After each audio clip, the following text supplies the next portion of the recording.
Let's continue our discussion in Chapter 10. We were focused on Social Security taxes.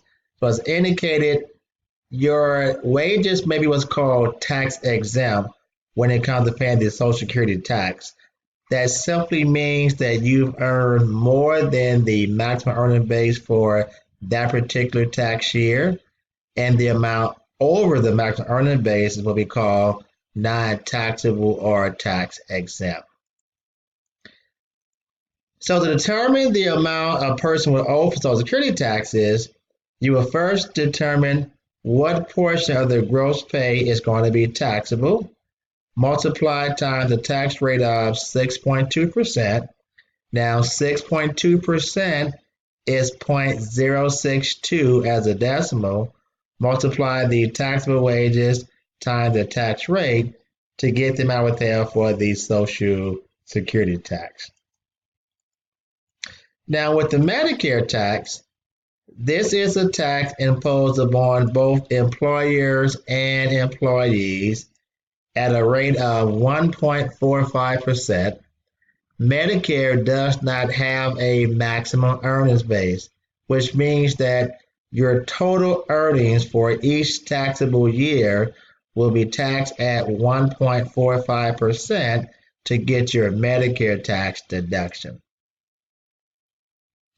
The purpose of paying the Medicare tax, it provides you with medical insurance upon reaching the age of retirement, or if a person becomes disabled, then they can receive medical insurance because they paid into the Medicare tax system. Okay? So for your Medicare tax computation, you're simply going to multiply the gross pay each pay period times 1.45%.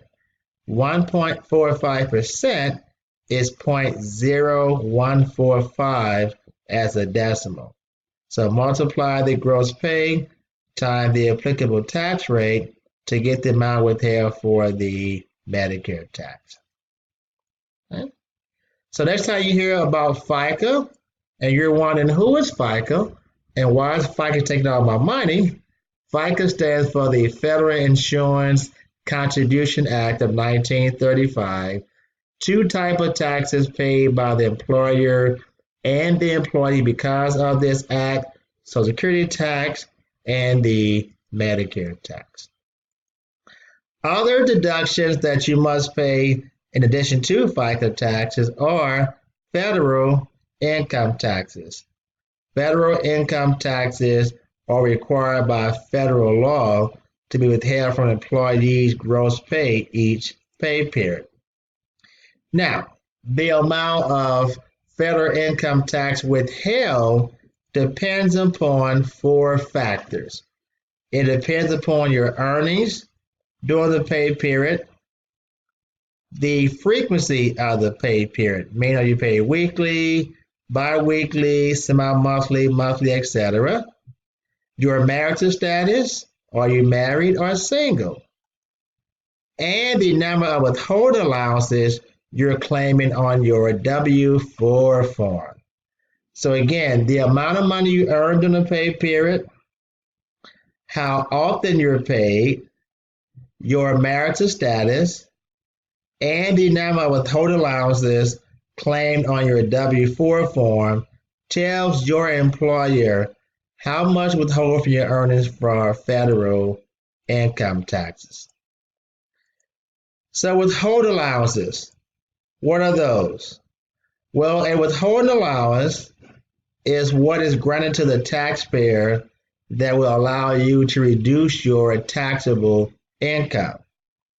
Now, there are certain guidelines that comes to how many allowances you're allowed to claim on your W-4 form that we'll look at in a very few minutes, okay?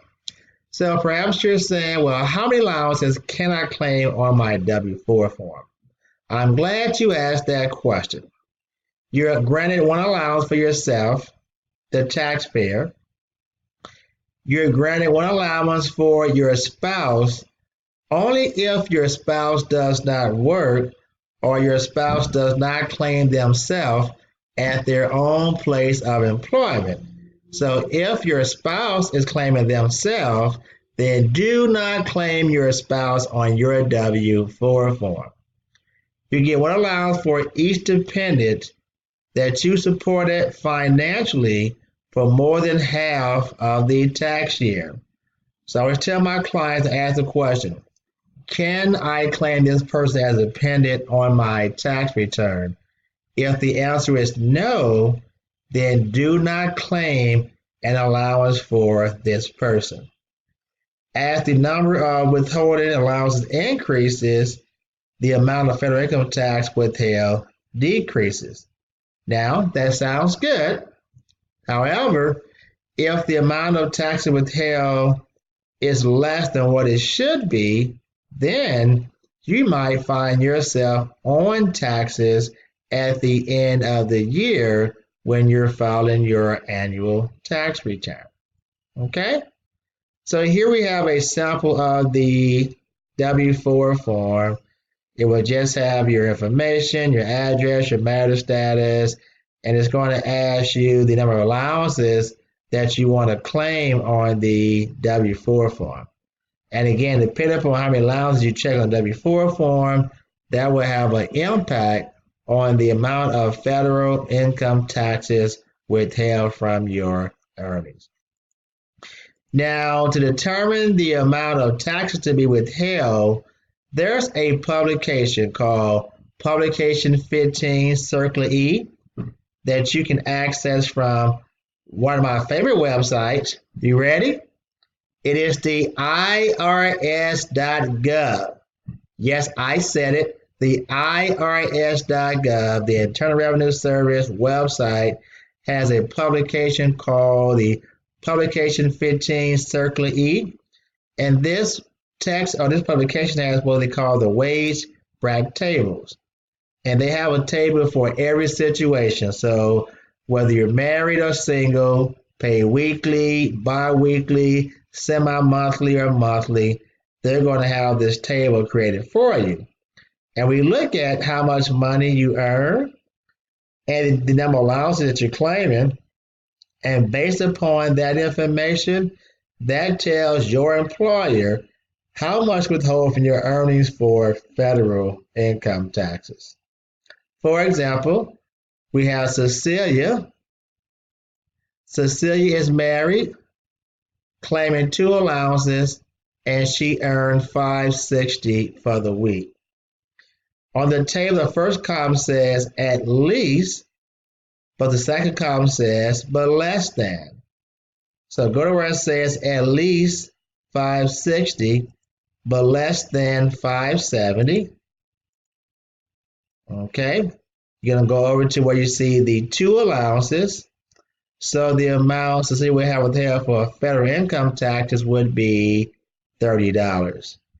So I want you to notice something. Notice that the more allowances you're claiming, the less amount you're going to pay in federal income taxes. So we can use these wage tables to determine the amount withheld from each employee's earnings for federal income taxes. State and local taxes.